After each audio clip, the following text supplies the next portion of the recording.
সমাধান কে করবে? একমাত্র যদি আল্লাহ সমাধান করে, এছাড়া এই দেশে কেউ সমাধান করতে পারবে না, কারণ এটা পুরাটাই চোরের দেশ।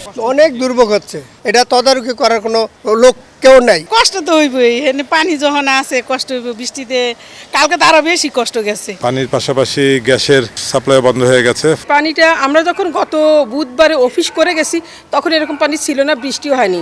আজকে এসেই দেখে এই অবস্থা বৃষ্টি, আর এখানে সোয়ারেজ লাইনগুলো একটু ভরাট হয়ে আছে, সোয়ারেজ লাইনটা ভালো হয়নি, তার জন্য এই অবস্থা। আসলে খুব কঠিন সমস্যা, খুবই সমস্যা, যেটা বলা যাবে না, বলার কিছু নাই, না দেখলে কিছু বোঝা যায় না। কষ্ট হইলে এখন তো কিছু করার নাই, সমাধান কে করবে? একমাত্র যদি আল্লাহ সমাধান করে, এছাড়া এই দেশে কেউ সমাধান করতে পারবে না, কারণ এটা পুরাটাই চোরের দেশ। নিচু গাড়ি তো বন্ধ হয়ে যায়, গতকালকে দেখছেন না 27 নম্বরে কয়েকটা বাসই বন্ধ হয়ে গেছে। বৃষ্টি বেশি হলে এখানে পানিটা জমে থাকে, আস্তে আস্তে এটা সরতে সরতে শেষ হয়ে যায় আর কি। এখানে পানির পরিমাণ অনুযায়ী 1-2 দিন কি 3-4 দিনও লেগে যায়।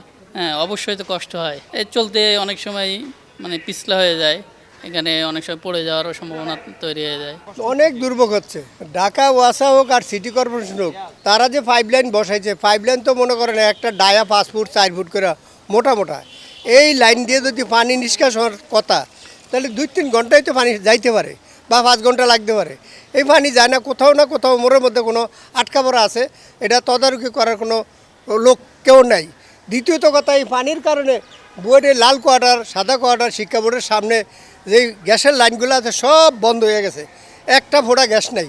এই রেঞ্জে গ্যাসের লাইন খুঁজতে খুঁজতে সব রেগুলেটর খুলে থুয়েছি লাইন পানি নিষ্কাশন হইলে বিকালে যদি গ্যাস সাপ্লাই হয় তাহলে রান্নাবাড়া হবে। এখন কোনো টিচারদের বাসায় রান্নাবাড়া হচ্ছে না, এই লাল কোয়ার্টারে এত অনেকগুলো বিল্ডিং। কষ্ট তো হইবই, এনে পানি যখন আছে কষ্ট হইব, বৃষ্টিতে কালকে তো আরো বেশি কষ্ট গেছে, তো আজকে তো একটু কমছে, কালকে অনেক বৃষ্টি আসলে, অনেক পানি হয়েছে।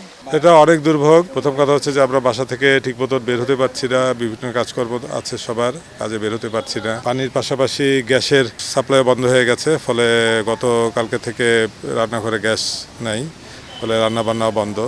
সব দিক দিয়ে একটা বিরাট দুর্ভোগের মধ্যে আছি আমরা আর কি।